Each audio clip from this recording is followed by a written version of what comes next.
Personas participantes de esta película que se estrena el próximo 17 de abril, ¿es correcto?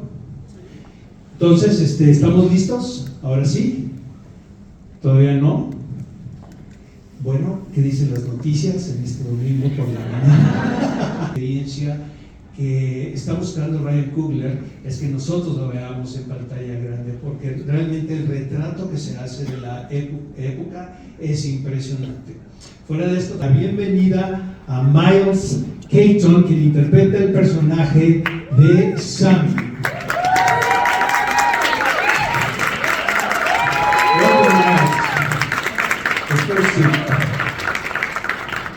Espectacular esta actriz en la película Wunmi Mosaku, quien caracteriza al personaje de Annie. Bueno,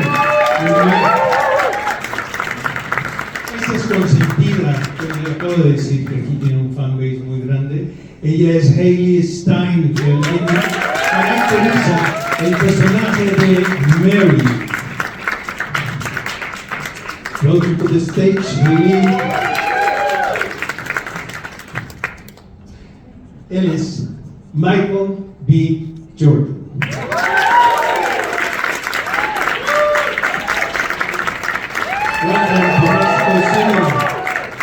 Michael. Y finalmente, amigos, en este escenario, el director de la película, Ryan Coogler.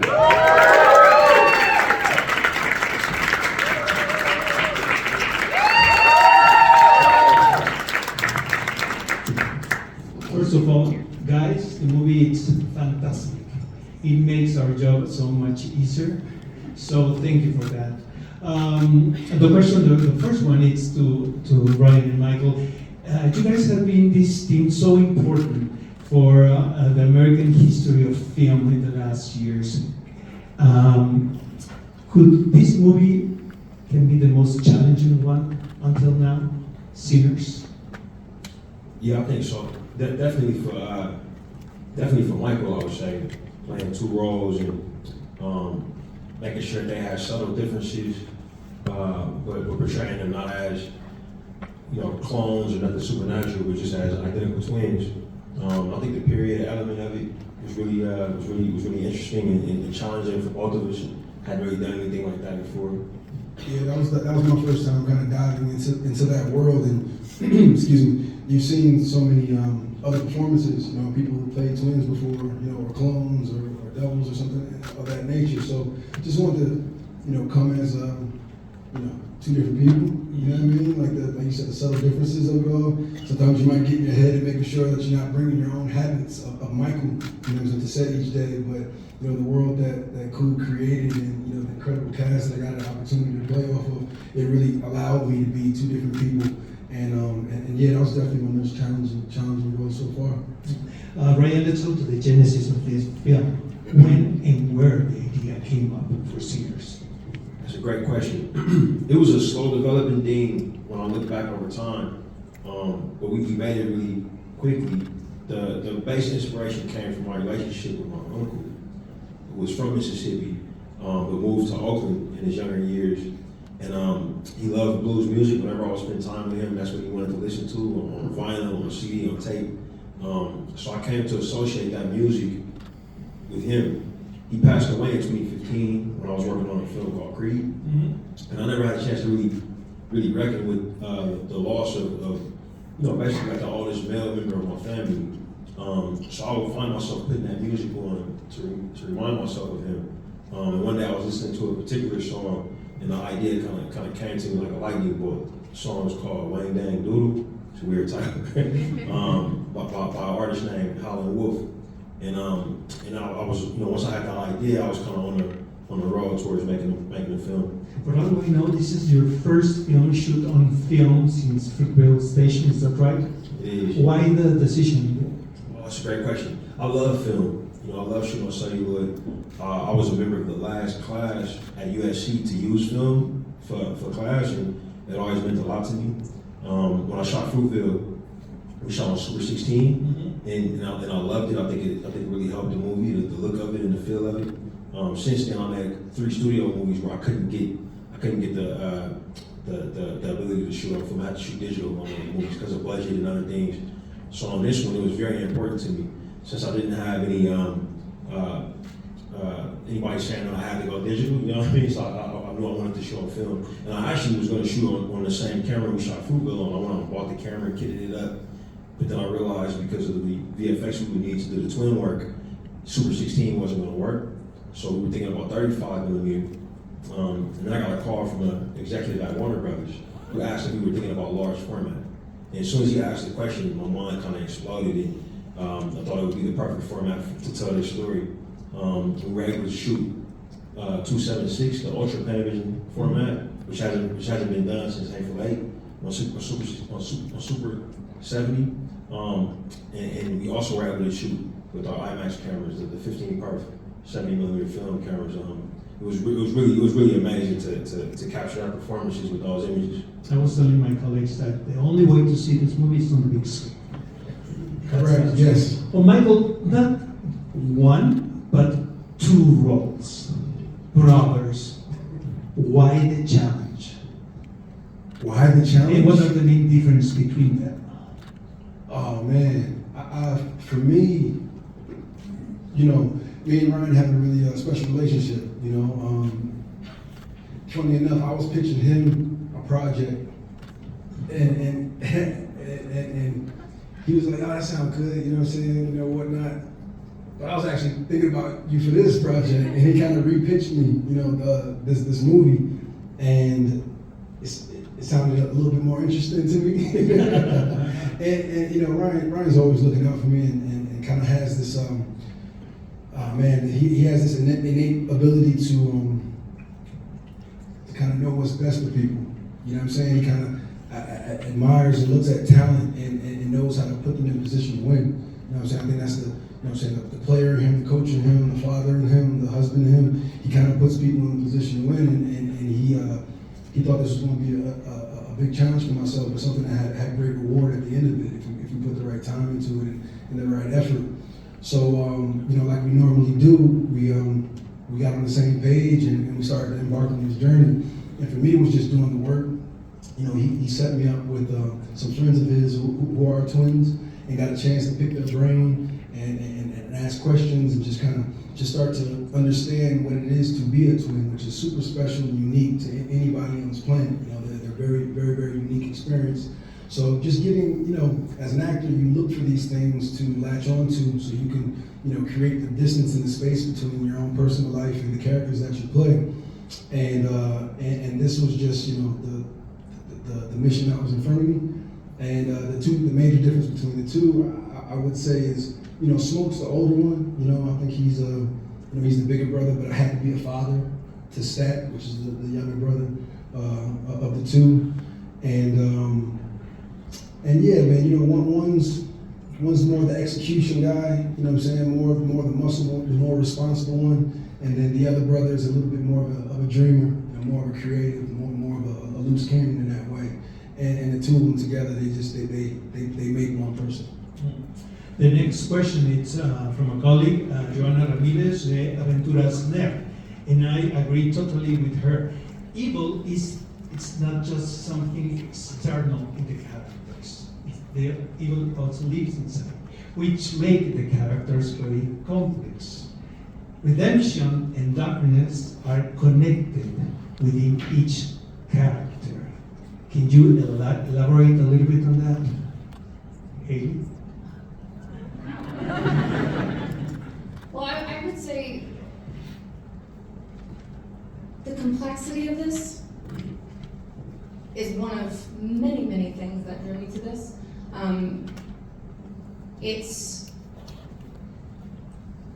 It's so grounded and so deeply rooted in these humans and their life and their past. It takes so many turns and is such a wild ride and is so incredibly captivating, but you're always drawn back to the emotion and that darkness and that fine line between darkness and redemption. And I think with those moments of darkness, there's always a flicker of light and of hope, and love for every person that's talking to that other person on that screen in that moment. But I guess, generally speaking, the complexity of it is so apparent, and one of the things I love so much about this movie. Would you like to add something? Can you repeat the question? The complexity of the character, it's not just black or white. No, there's a beautiful gray in everyone. Yeah, I think that's what's so amazing about Ryan's writing, is that he encompasses the depth and breadth of humanity in each person and in each scenario. And none of us are all one thing. We have, whether it's a spiritual enlightenment and connection, and that's juxtaposed with a grief, and an earthly grief and a yearning, like my character and her relationship with smoke.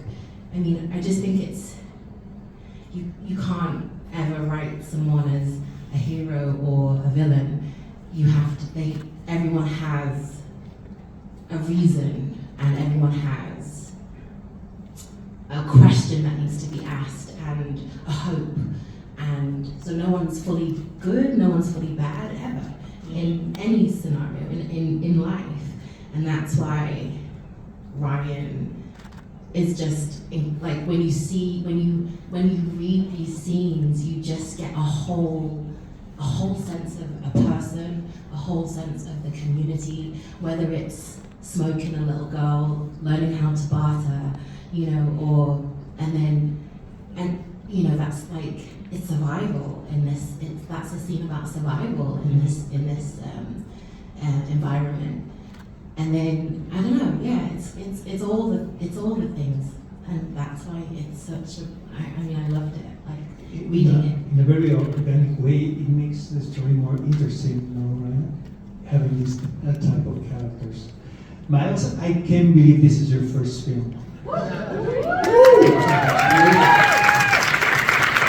Es realmente espectacular. You seem so natural to the camera and to the screen. You belong to the screen now. I know you're an accomplished musician, of course. How it was the experience of working in Sinners? Whew.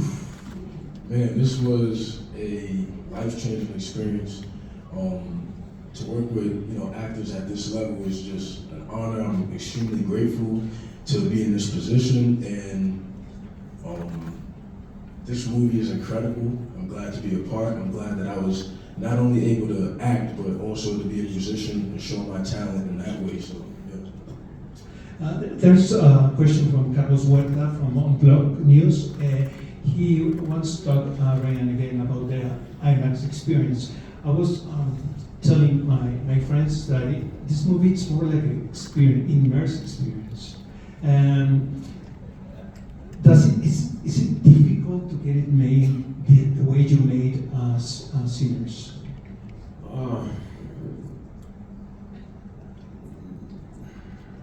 Every movie is different. Yeah. Every movie's hard. Every movie has its own unique challenges. Working with the format, the question is about the IMAX Exactly. format. Yeah, It's incredibly challenging. The cameras are very heavy. So I had to work with my cinematographer, Autumn Archipel, to develop a new style of camera work, because one of the systems that we use can't be handheld.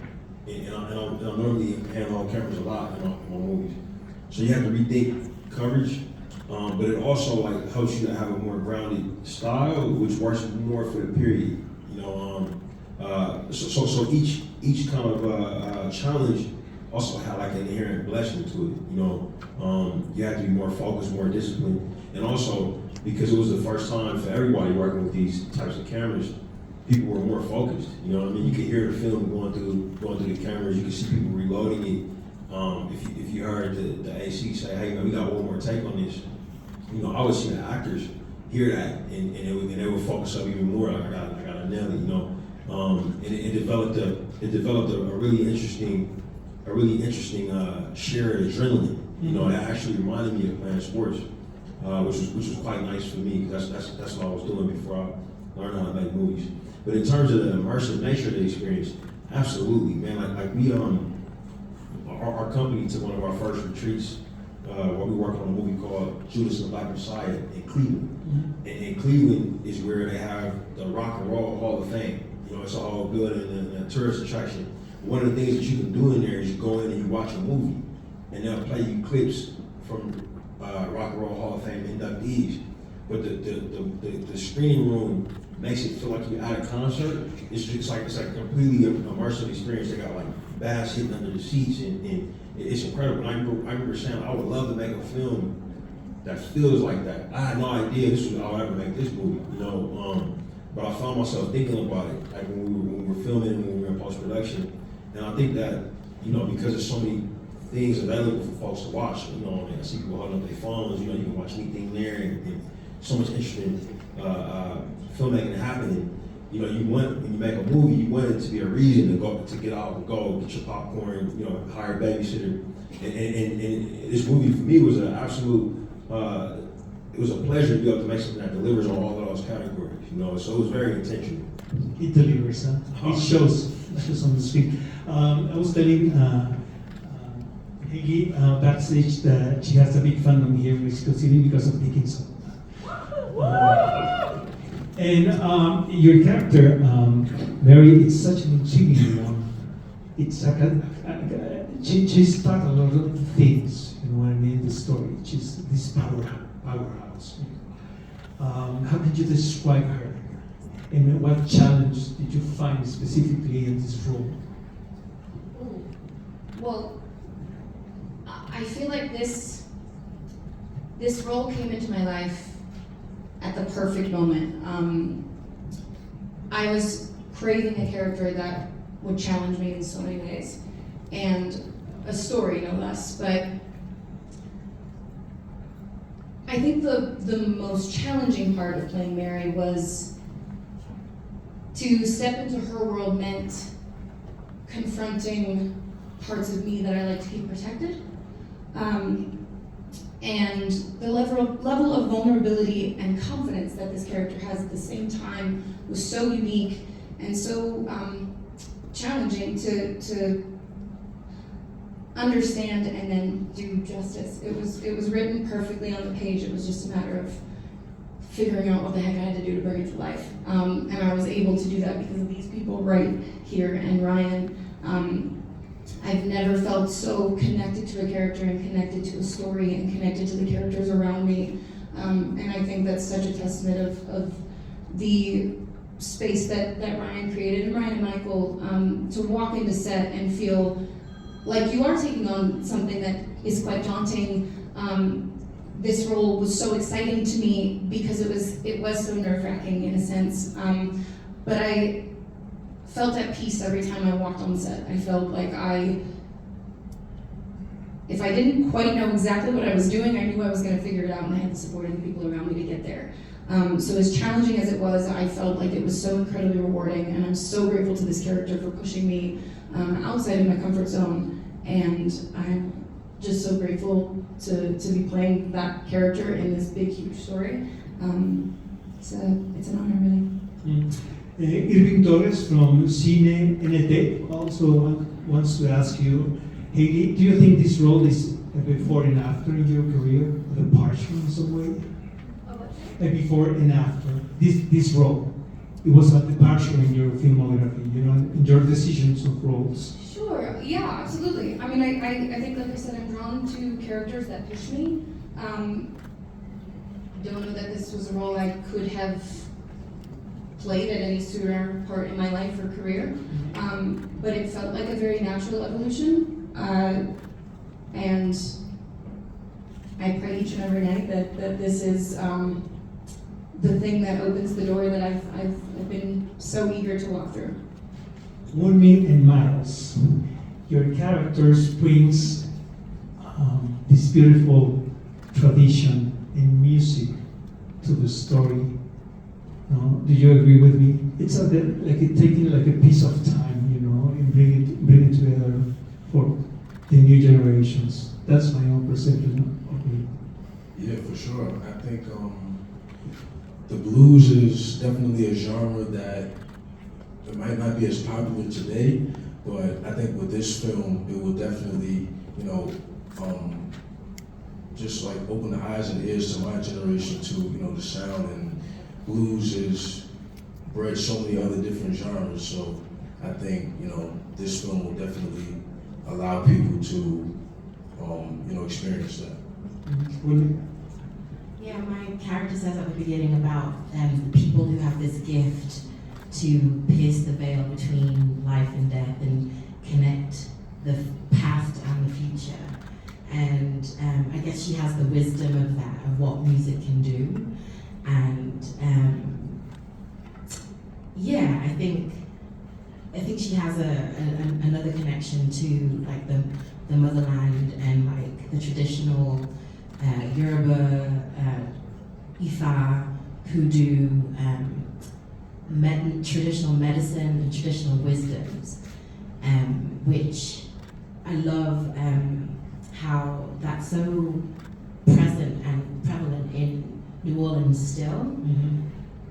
So yeah, that kind of that the time is not linear with traditional with music, with the traditions that it spans and expands and is reverberated through, you know, till now, and everything that is will be and will continue, whether it's blues and its progression, whether it's religious, spiritual, everything that was, is, and will continue. I love that. Miles, how much of your input as a musician is in the movie? Do you have the chance to propose in some way in this matter? Yeah, I am, you know, grateful to have this opportunity. I was able to, you know, put my own spin on the vocals and, you know, the soundtrack as well, and just to be able to, you know, submerge myself into the New Orleans and the sound and the culture. It was incredible. This question is from Francisco Javier Quintanar from La Crónica. Michael B. Jordan. The music, it's the southern atmosphere. It's a prelude to something that we are going to see in the story.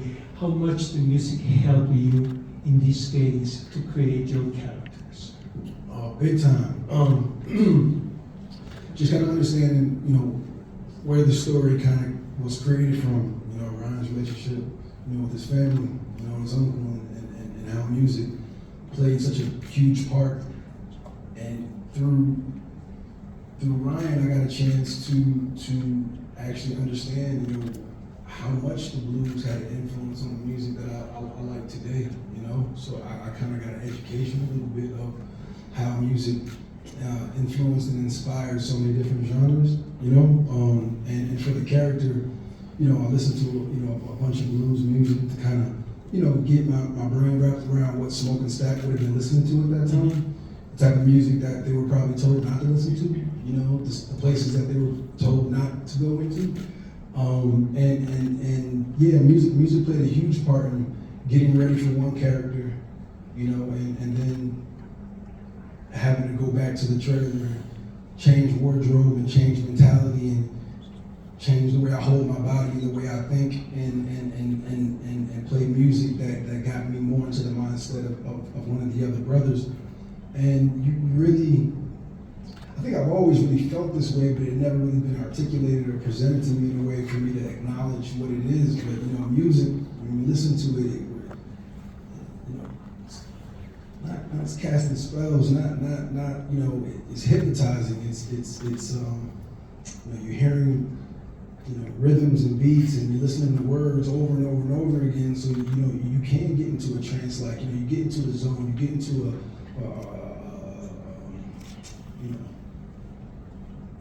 flow state, and music played a big part of that for me to go back and forth between the twins. Ryan, I can have an idea, a hint, but I want to hear from you. Why blues? Why did you choose this genre specifically?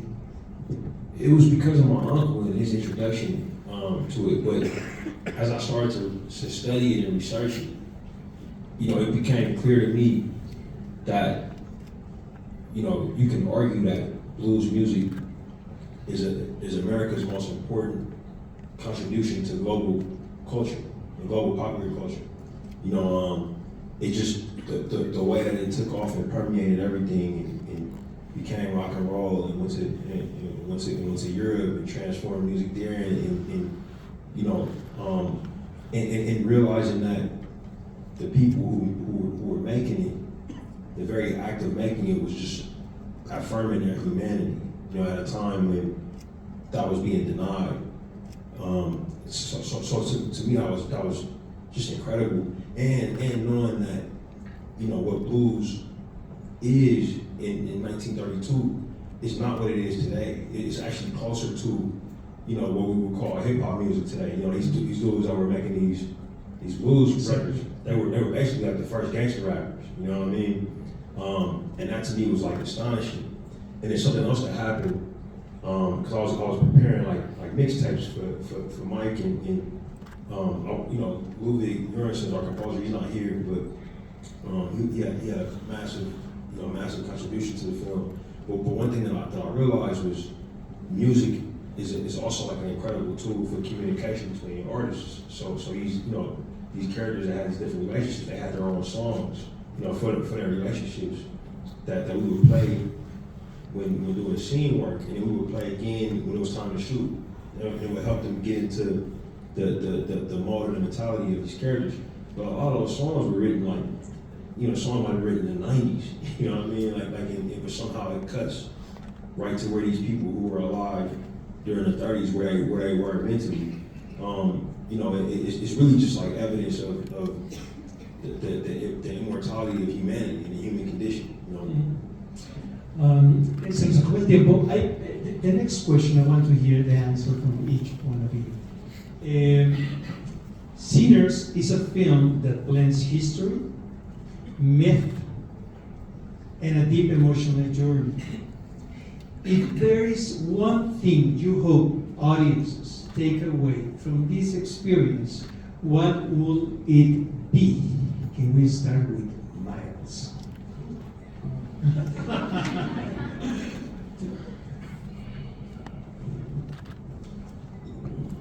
One takeaway, I would say that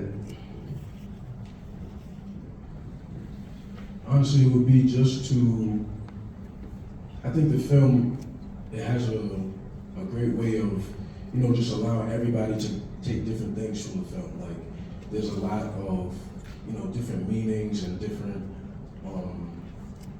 things going on in the film. So just to be able to kind of take your own, take from it. Wunmi?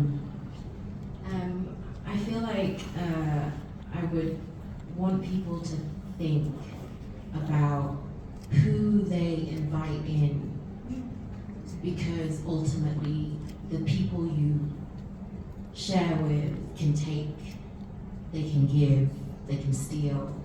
Who do you allow into your safe space and to really cherish what you have?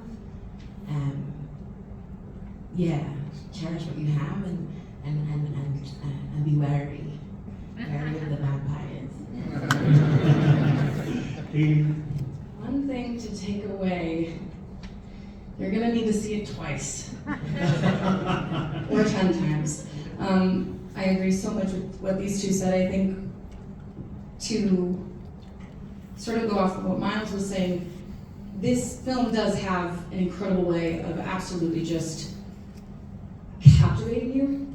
I'd encourage you to just go and be as present as you possibly can be and let this movie take you on the ride that it is. You will walk away with multiple feelings and thoughts, and there's a lot of conversation starters in this movie. But overall, it's a fun time. So enjoy it and be open to everything it has to offer. Like, Man, it's such a tough question. You know, a little bit of everything that they said, you know, at the same time, this thing that kept coming back to me as I was thinking just now was like, family, right? You know, everybody has a version of family, you know, whether it's the ones you were born into, the ones that you chose, the family you were given, you know, and how far will you go to protect that? You know, I think everybody, you know, cares about somebody in their family, and they're willing to do whatever it takes to make sure those people are safe. And I think this movie, you know, outside of all the other things that it is and what it says, and you know, I think this element of family just kind of rises to the top for me. So I think that's perfect. Finally,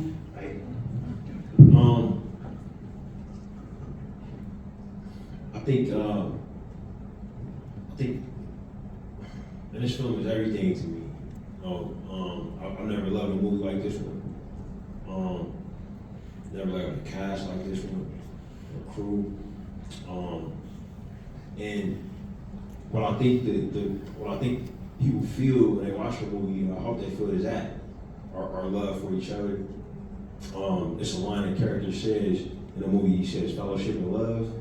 It's not the character you would expect to say, but I think